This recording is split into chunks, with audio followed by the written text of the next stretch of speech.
देवों के देव महादेव जी की जय जयकार। साथियों, आज की शिव कथा बहुत ही खास और जीवन को बदलने वाली है।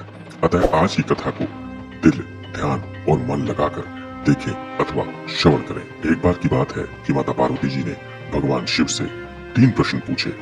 सबसे पहला प्रश्न कि संसार में सबसे कोमल अर्थात नरम स्थान कौन सा है। दूसरा, संसार में शरबत से भी मीठा कौन सा पेय पदार्थ है। और तीसरा कि किन आदतों के चलते इंसान निर्धन या फिर धनवान बनता है। तो इस तरह माता पार्वती जी के पूछने पर भगवान शिव ने उन्हें क्या उत्तर दिए, चलिए हम जानते हैं आज की इस कथा के माध्यम से।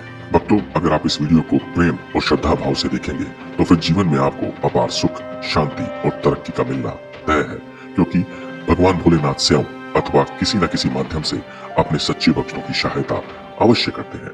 शिव महापुराण में सूक्त जी ने भी 16वें अध्याय में बताया है कि शिव कथा को सुनने, बांचने और समाज में साझा करने से व्यक्ति जन्म जन्मांतर के कष्टों और पापों से मुक्त हो जाता है तथा सुखमय जीवन को बिता भगवान शिव के धाम को जाता है। इसलिए अगर आपको श्री महादेव जी से सच्चा प्रेम है तो फिर कमेंट बॉक्स में कृपया मुझे यह बताएं कि देवों के देव महादेव के गले में विराजमान और सुशोभित भुजंग अर्थात नाग देवता का नाम क्या है, अर्थात उन्हें क्या कहकर पुकारा जाता है। मुझे आपके उत्तर की प्रतीक्षा रहेगी।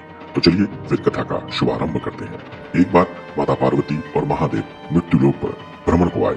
नंदी पर सवार भगवान शिव और माता पार्वती का वह स्वरूप मेरी वाणी और शब्दों से एकदम परे है। पृथ्वी का अवलोकन करने के बाद और विचरने के बाद और धरती की दशा और काल की गति को देखने के बाद वे वापस कैलाश को लौट गए।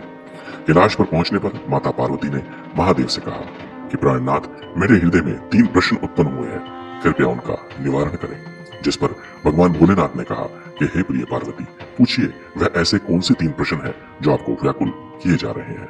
जिस पर माता पार्वती ने कहा कि भगवान, धरती का अवलोकन करते हुए मुझे यह ज्ञात हुआ कि मनुष्य अपने आचरण को धर्म और शास्त्रों के अनुसार नहीं कर रहा है, यानी वो प्रतिकूल व्यवहार कर रहा है। विशेषकर मानव अपने माता पिता और बड़े बूढ़ों के साथ अच्छे से व्यवहार नहीं करता, अर्थात उनका रवैया अपने माता पिता के लिए ठीक नहीं दिखाई पड़ता।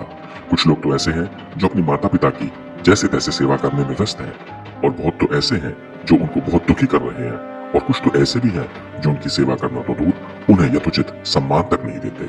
इसके अलावा धरती पर ऐसे भी अनेकों मनुष्य हैं जो सुखी, संपन्न और खुशहाल हैं, जबकि कुछ लोग ऐसे भी हैं जो पूर्णतः व्यथित और बेहाल हैं। इसलिए भगवान, मेरे ये 3 प्रश्न हैं जिनका उत्तर मैं खोज रही हूँ। आपसे विनती है कि कृपया करके आप मेरी समस्या का निदान करें। इतना कहकर माता पार्वती ने उक्त 3 प्रश्नों को पुनः भगवान शिव के सामने दोहराया। सबसे पहला कि संसार में सबसे कोमल अर्थात नरम चीज क्या है। दूसरा, शरबत से भी मीठा और ऊर्जावान कौन सा पेय पदार्थ है। और तीसरा कि किन कारणों के चलते इंसान निर्धन या फिर धनवान बनता है। जिस पर महादेव ने कहा कि हे देवी, मैं आपको इन तीनों प्रश्नों के उत्तर अवश्य दूंगा, परंतु कृपया करके आप सो मत जाइएगा और निद्रा को धारण मत कीजिएगा। जिस पर माता पार्वती ने कहा कि हे नाथ, आप कथा को कहिए, मैं आपको वचन देती हूँ कि मैं मन और ध्यान को लगाकर आपकी कथा का श्रवण करूंगी। जिस पर भगवान श्री शिव ने कथा को कहना आरंभ किया। अतः आगे बढ़ने से पहले मैं सभी भक्तजनों से भी एक विनती करूंगा कि अगर आपको मेरी वाणी और कथा में अविश्वास हो अथवा आपको अनिच्छा हो तो कृपया आप इस कथा को मत सुनना। आप चाहें तो वीडियो को बंद कर सकते हैं। अगर आपको लगता है ये बात अच्छी है, मेरी वाणी ठीक है, तो आगे सब मैं भगवान शिव पर छोड़ता हूँ। महादेव कहते हैं कि किसी नगर में एक धनवान सेठ रहा करता था जो देश विदेश में भ्रमण कर व्यापार करता था। उसके यहाँ 3 पुत्रियां थी जो अति सुंदर और गुणवान थी। देखने पर वह तीनों राजकुमारियों के समान दिखाई पड़ती थी। तो इस तरह सेठ जी का जीवन बहुत ही सुख, शांति और अनुकूलता के साथ बीत रहा था। एक दिन सेठ को व्यापार हेतु विदेश जाना पड़ता है। यह एक वो देश था जहाँ सोने, चांदी और बहुमूल्य वस्तुओं की खान थी, जिसके चलते वहाँ एक से एक उन्नत और सुंदर चीजों का निर्माण होता था।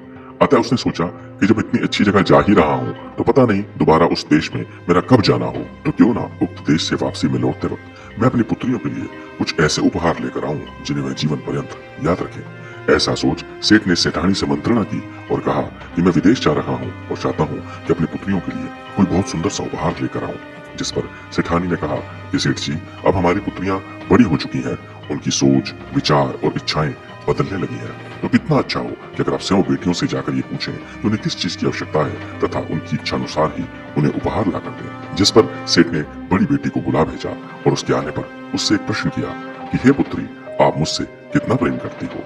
जिस पर बड़ी बेटी ने कहा, पिताजी मैं तो आपको अपने प्राणों से भी अधिक प्रेम करती हूँ। जिसे सुनकर सेठ बहुत प्रसन्न हुआ और बोला, पुत्री मैं कल व्यापार हेतु एक अनोखे देश को जा रहा हूँ, जहाँ से मैं तुम्हारे लिए कोई विशेष उपहार लाना चाहता हूँ। अगर तुम्हारी कोई पसंद अथवा जरूरत हो तो बिल्कुल निर्भय होकर मुझे बताओ, मैं उसे पूरी करने की चेष्टा करूंगा। जिस पर पुत्री ने कहा, पिताजी आती बार वहां से मेरे लिए स्वर्ण और मोतियों से जड़ा एक दर्पण लेकर आइएगा।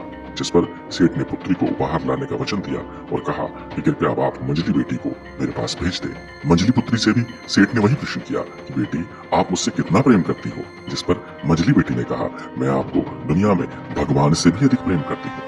अपनी मंजली बेटी के ऐसे वचनों को सुनकर सेठ का सीना गर्व से चौड़ा और दिल प्रसन्नता से भर गया तथा उसने मंजली बेटी से भी उसकी पसंद और इच्छित वस्तु के बारे में पूछा। जिस पर मंजली बेटी ने कहा, पिताजी अगर लाना ही हो तो फिर मेरे लिए नवरत्न हार और सोने का गजरा लेकर आइएगा, ताकि मैं उसे पहनकर रानी लग सकूं। बेटी का माथा चूम उन्होंने उसे उपहार देने का वचन दिया और कहा कि अब चुटकी यानी सबसे छोटी वाली बेटी को भेज देना। छोटी पुत्री के आने पर पिता ने उनसे भी वही प्रश्न किया कि बेटी आप मुझे कितना प्रेम करते हो। जिस पर छोटी पुत्री ने कहा, पिताजी मैं आपसे उतना प्रेम करती हूँ जितना कि भोजन में नमक होता है, अर्थात कि चुटकी भर। अपनी पुत्री के ऐसे वचन सुनकर और अपने सेव की नमक से तुलना को देखकर सेठ का मन बहुत दुखी हुआ और वह क्रोधित हो उठा और अपनी बेटी पर बिफरते हुए बोला कि मैंने तो तुम्हें विदेश से कोई उपहार लाकर देना था, परंतु तुमने अपनी वाणी से सब कुछ गुड़ गोबर कर दिया। तुम्हें अपनी बड़ी और मंजली बहन से बहुत कुछ सीखने की आवश्यकता है, क्योंकि बड़की ने जहाँ मुझे अपने प्राणों से अधिक कहा तो मंजली ने मेरी तुलना भगवान से भी ज्यादा की। वह कहती है कि मैं पिताजी आपको भगवान से भी अधिक प्रेम करती हूँ, इसलिए तुम मेरी नजरों से दूर हो जाओ और तुम जा सकती हो। जाओ अपनी दोनों बड़ी बहनों से कुछ सीखो और गुणवान बनो, ताकि तुम्हारा विवाह होने पर हमारी नाक और इज्जत हमेशा बची रहे। छोटी बेटी ने पिता के आगे शीश नवाया और बोली, पिताजी मुझे कुछ नहीं चाहिए, मैं तो बस इतना ही चाहती हूँ कि आपकी यात्रा सुखद हो और आप ढेरों धन कमा सकुशल वापस घर को लौटे। क्रोध और अज्ञानता से भरे सेठ ने कुछ भी नहीं सोचा और विदेश चला गया। वापस आने पर उसने बड़ी लड़की को हीरे मोती से जड़ा दर्पण तो मंजली लड़की को महंगा नवरत्न हार और सोने का गजरा उपहार स्वरूप दिया। उपहार काफी महंगे और अनमोल थे और उनकी सुंदरता और भव्यता देखते ही बनती थी। दोनों बहनें अपना अपना उपहार पा प्रसन्न और बहुत खुश थी। उनका दिल और दिमाग सातवें आसमान पर था। तो वहीं छोटी पुत्री अपनी दोनों बहनों को खुश और प्रसन्न देखकर उनसे भी ज्यादा खुश थी तथा छोटी बेटी को पिता के कटु व्यवहार और उपहार ना दिए जाने का कोई भी गम न था। वह हमेशा की तरह घर के कार्य और भगवान महादेव की भक्ति में मग्न थी। छोटी बेटी को इस तरह शांत, प्रसन्न और भक्ति में मगन देख सेठ ने उसे छुड़ाने हेतु एक कटाक्ष किया कि देखा, मुझे नमक बराबर प्रेम करने का नतीजा यही वजह है कि मैंने तुम्हें कुछ भी नहीं दिया और तुम्हारे इस व्यवहार के चलते निकट भविष्य में भी मैं तुम्हें कुछ नहीं देने वाला। जिस पर छोटी पुत्री ने विनम्र भाव से कहा, पिताजी जैसा आपको उचित लगे आप वही कार्य करिएगा। मेरे लिए तो आपका सकुशल वापस लौटाना और बड़ी बहनों को वांछित उपहार देना ही पर्याप्त है। तो इस तरह समय बीतता गया और तीनों बेटियां बड़ी होने लगी। एक दिन एक सुंदर, सजीला और लंबा चौड़ा नौजवान जो उस राज्य का राजपुत्र था, राजकुमार था, वह नगर में भ्रमण हेतु आया। गर्मी की इस बड़ी दोपहरी में उसे बहुत तेज प्यास लगी तो वह सेठ के घर जा पहुंचा और उसने सेठ से जल की मांग करी। जिस पर सेठ ने उसे जलपान और उचित सम्मान देते हुए उसका यथोचित सत्कार किया। उस वक्त सेठ की तीनों पुत्रियां वहीं आसपास ही थी, जिनकी चंचलता, क्रियाकलापों और व्यवहार को वह राजपुत्र काफी देर से गौर करके देख रहा था। जाने से पहले उसने सेठ से कहा, ये दयालु नगर सेठ, मेरे पिताजी अर्थात राजा साहब मेरे विवाह हेतु सुयोग्य कन्या को ढूंढ रहे हैं, परंतु जितना मैं देख पा रहा हूँ मुझे आपकी सबसे छोटी पुत्री मन को भा गई है। उसकी सुंदरता और व्यवहार कुशलता से मैं बहुत प्रभावित हुआ हूँ। मैं चाहता हूँ कि आप अपनी छोटी पुत्री का विवाह मेरे संग करके राजा साहब के समधी बने। राजपुत्र के ऐसे वचन सुन पहले तो सेठ थोड़ा हिचकिचाया, तदुपरांत उसने राजपुत्र से कहा कि हे राजकुमार, आपका कथन और प्रस्ताव सराहनीय और अति उत्तम है, परंतु इस पिता की एक दुविधा है कि छोटी बेटी से पहले मेरी दो बड़ी कुंवारी बेटियां बैठी हैं। कितना अच्छा हो कि अगर आप मेरी बड़ी पुत्री से विवाह कर मेरी इस दुविधा का शमन करें। राजकुमार भी सेठ के इशारे और दुविधा को समझ चुका था, जिस पर उसने कहा, इसके लिए तो मुझे पिता यानी राजा साहब से बात करनी होगी। अगर उन्हें आपकी बड़ी पुत्री सुयोग्य लगेगी तो वह इस रिश्ते के लिए हाँ कर सकते हैं और इस कार्य के लिए आपको अपनी बड़ी पुत्री को मेरे संग महल में भेजना होगा।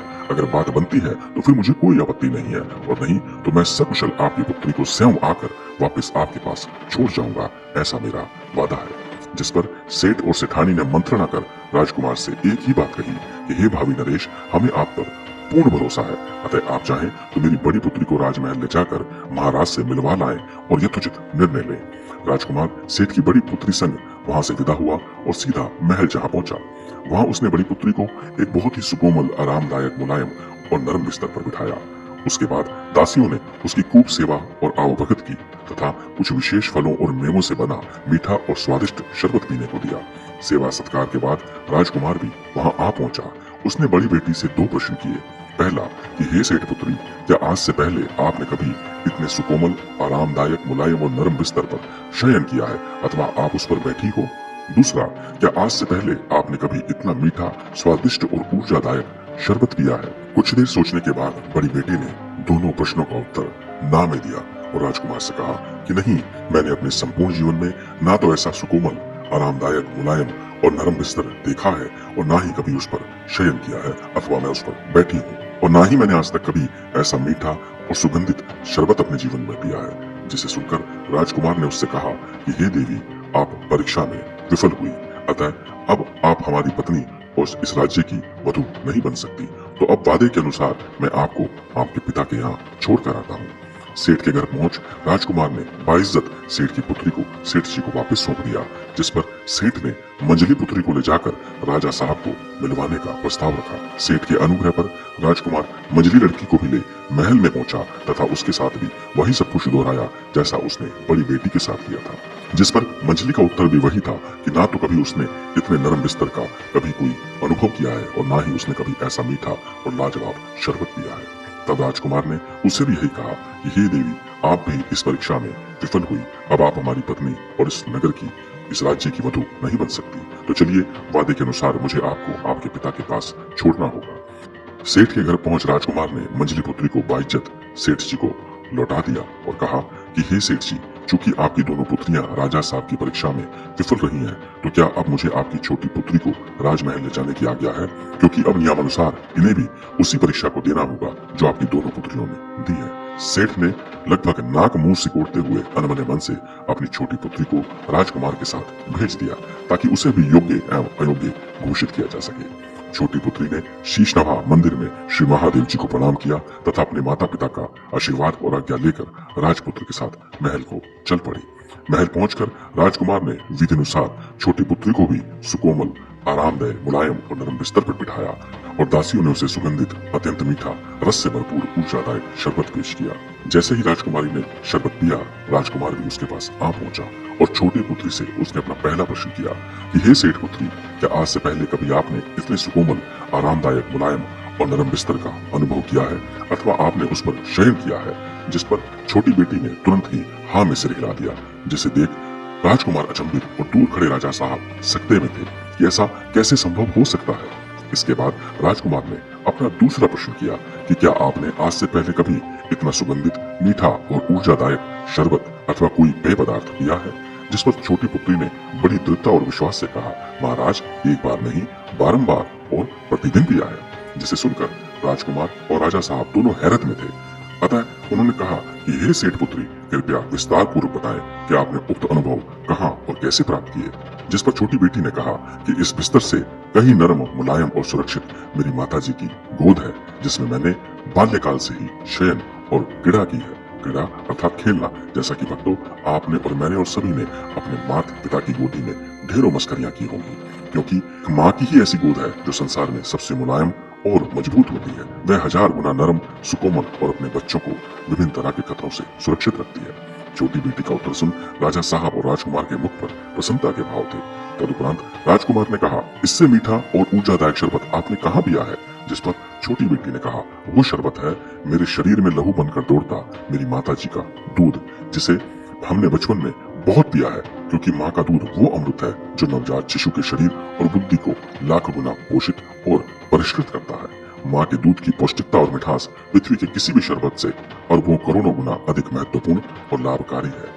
छोटी बेटी के सटीक और सही उत्तर को जानकर राजा साहब और राजकुमार दोनों आश्वस्त थे कि जैसी वधू अथवा जैसी लड़की वो ढूंढ रहे थे, वह उन्हें सेठ की छोटी कन्या के रूप में मिल चुकी है। अतः राजकुमार ने सेठ और सेठानी से आज्ञा ले एक शुभ दिन देख नगर सेठ की छोटी पुत्री से विवाह किया। तो अब सच्चाई ये थी कि सेठ की छोटी बेटी उस राज्य की महारानी बन चुकी थी। कुछ दिन बाद छोटी बेटी और दामाद ने नगर सेठ को अपने महल में दावत पर बुलाया और छोटी पुत्री ने सेवन लगकर 56 भोग और विभिन्न व्यंजनों को तैयार किया। सेठ के आते ही आदर सत्कार कर उसे भोजन कक्ष में बिठाया गया। एक एक करके सभी पकवान सेठ जी को परोसे गए। जहाँ भवन के सभी लोग उंगलियां चाट चाट कर भोजन खाने में व्यस्त थे, तो वहीं सेठ का मुंह देखने लायक था। वह एक एक पकवान को चखता, बुरा और अजीब सा मुंह बनाता और भोजन को जूठा छोड़कर अन्य पकवान की ओर बढ़ जाता। अर्थात सेठ के मुंह में एक भी निवाला जाते नहीं बन रहा था, अर्थात उससे एक भी निवाला खाया नहीं जा रहा था। धीरे धीरे सेठ के चेहरे पर क्रोध और तिरस्कार के भाव जागृत होने लगे और एक समय ऐसा भी आया कि वह उठकर लगभग चिल्लाते हुए बोला, ये क्या महाराज, अगर आपने मुझे फीका, अत्यंत तीखा और बेस्वादी भोजन ही कराना था तो मुझे यहाँ क्यों बुलाया? कहने को तो आपने 56 भरोग परोसे हैं, परंतु किसी एक भी भोजन में नमक नहीं है। किसी में चीनी है तो किसी में मसाला है, किसी में खटाई है तो किसी में गुड़ है। जिस पर राजकुमार ने विनम्रता पूर्वक कहा कि पिताजी, ये भोजन हमने नहीं बल्कि विशेष तौर पर आपकी छोटी पुत्री ने अपने हाथों से बनाए हैं, और वो भी सिर्फ और सिर्फ आपके लिए। क्या कहा? छुटकी ने बनाया है? ऐसा बोल सेठ छोटी बेटी की ओर पलटा। अपने स्थान से खड़े होते हुए छोटी बेटी ने कहा, जी पिताजी, ये वाला खाना विशेष तौर पर मैंने अपने हाथों से सिर्फ और सिर्फ आपके लिए ही बनाया है। मैंने इसमें ढेरों चुनिंदा मसाले, मेवे, काजू, बादाम इत्यादि डाले हैं और प्रत्येक सब्जी, भाजी और पकवानों को मैंने विशुद्ध देसी घी और ताजे मक्खन से बनाया है। जिसे सुनकर सेठ बोला, वो सब तो ठीक है बेटी, परंतु मुझे ये बताओ, इनमें चुटकी भर नमक कौन डालेगा? जब इतना सब कुछ तुमने डाल दिया था तो फिर नमक क्यों नहीं? बिना नमक के भोजन का स्वाद और गुणवत्ता कुछ नहीं होती, वह तो कूड़े के समान है। जिस पर बेटी ने कठोर होते हुए कहा कि पिताजी, यही तो जीवन की विडंबना है। जब वर्षों पहले मैंने आपको विदेश जाते हुए आपके द्वारा पूछे जाने पर यही कहा था कि पिताजी, मैं आपको उतना ही प्रेम करती हूँ जितना कि भोजन में नमक होता है, अर्थात चुटकी भर। मेरे उत्तर को सुन आपने मेरा तिरस्कार और वो अपमान किया था जिसको बताने के लिए मेरे पास शब्द नहीं है, क्योंकि आप इतने विद्वान और परिपक्व होने के बाद भी ये समझ ही नहीं पाए कि मैं आपको क्या कहना चाहती हूँ। आप तो उस वक्त बस चाटुकारिता और झूठी प्रशंसा के मोह में फंसे हुए थे तथा आपने मुझे अपनी प्रेम छाया और आशीर्वाद से इतने समय तक दूर रखा। मैं तब भी आपसे यही कहना चाहती थी कि आप हमारे लिए उस चुटकी भर नमक के समान है जिसकी अनुपस्थिति से घी, तेल और मेवे इत्यादि सब फीके लगते हैं, अर्थात बिना पिता के बच्चों का संपूर्ण जीवन दुष्कर और कठिन होता है। अपनी छोटी लड़की के ऐसे वचन और बुद्धिमतापूर्ण बातों को सुनकर सेठ की आंखों से टप टप आंसू बहने लगे। उसे एहसास हुआ कि उसने जाने अनजाने अपनी हीरे जैसी सुंदर और गुणवंती बेटी को बहुत कष्ट दिया है। उसने अपनी समझदार बेटी का दिल दुखाया है। पश्चाताप और आत्मग्लानि से भरे सेठ ने अपने दोनों हाथों को जोड़कर अपनी पुत्री से कहा कि आप तो साक्षात माँ दुर्गा के समान शक्तिशाली, बुद्धिमान और सौगुण संपन्न हो। अतः क्या आप अपने इस अभागे और अवगुणी पिता को क्षमा करोगी? क्योंकि आज मैं आपको आशीर्वाद देता हूँ कि आप जुग जुग जियो, हजारों सालों तक जियो और तुम्हारा सुहाग सदैव अमर बना रहे और हर घर में तुम्हारी जैसी ही समझदार और सुयोग्य पुत्री का जन्म हो। आज मैं छाती ठोक कर कहता हूँ कि मैं इतनी समझदार, सुशीला और सुंदर पुत्री का पिता हूँ। हर हर महादेव, हर हर महादेव।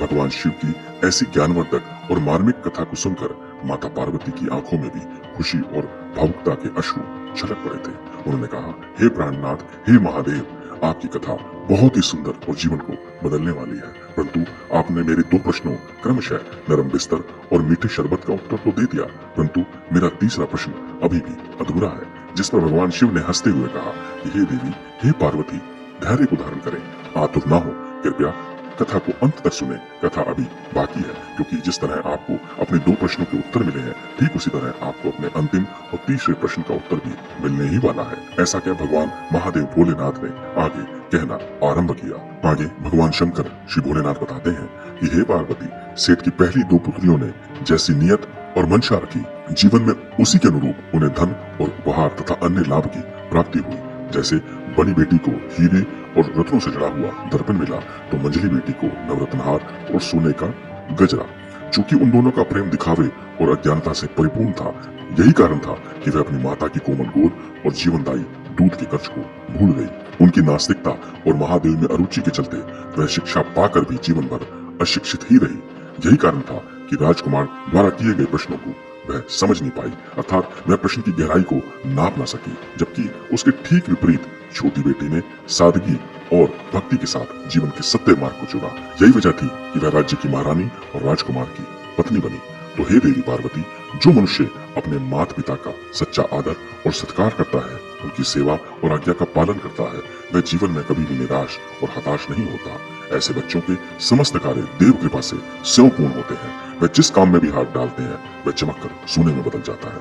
और जो व्यक्ति सदैव नकारात्मक सोच और कुविचारों का अनुसरण करता है, दिन भर सोने में अथवा आवारागर्दी में बिताता है तथा अपने कीमती समय को नष्ट करता है, नशा करता है और विभिन्न कुकृत्य करता है, बात बात पर झूठ बोलता है, आयु में बड़े व्यक्ति अथवा विद्वानों से हमेशा बहस करता है, धर्म के विरुद्ध आचरण अथवा जीवन यापन करता है, समाज में माताओं और बहनों पर बुरी नजर रखता है, लोगों की संपत्ति और वस्तुओं को चुराता है, जुआ खेलता है तथा हर उस कार्य को करता है जो निषेध है, तो हे प्रिय, हे पार्वती, ऐसा व्यक्ति कभी भी जीवन में धनवान अथवा सुखी नहीं हो सकता। इसलिए जीवन में सुख और शांति चाहिए हो तो फिर सेठ की छोटी पुत्री अथवा सत्य सनातन संस्कृति और धर्मानुसार ही आचरण करें, क्योंकि ऐसा करने पर आपकी कामयाबी महादेव स्वयं आकर सुनिश्चित करते हैं। अर्थात देवों के देव महादेव परमपिता परमात्मा हर पल हर क्षण हमेशा आपके साथ खड़े रहते हैं। महादेव के ऐसे वचन सुन माता पार्वती ने शिव को नमन किया और बोली, हे भोलेनाथ, आपकी इस शिक्षाप्रद कहानी से आज सारा संसार लाभवंती हुआ होगा और मनुष्य शेष जीवन बिताकर वैकुंठ धाम को प्राप्त कर पाएगा।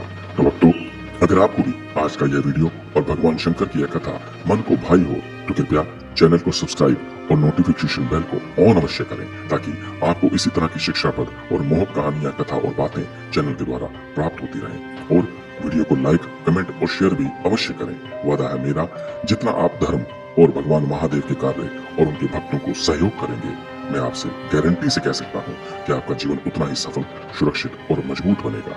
अंत में बस मैं आपसे एक ही बात कहना चाहूंगा कि आपका कल्याण हो और आप सभी लोग अभी कृपया अपनी आंखों को बंद करके भगवान श्री महादेव के इस चमत्कारी मंत्र का उच्चारण करें। ओम त्र्यंबकम यजामहे सुगंधिम पुष्टिवर्धनम उर्वारुकमिव बंधना मृत्योर्मुक्षीयमामृता। ओम त्र्यंबकम यजामहे सुगंधिम पुष्टिवर्धनम उर्वारुकमिव बंधना मृत्योर्मुक्षीयमामृता। ओम त्र्यंबकम यजामहे सुगंधिम पुष्टिवर्धनम उर्वारुकमिव बंधना मृत्योर्मुक्षीयमामृता।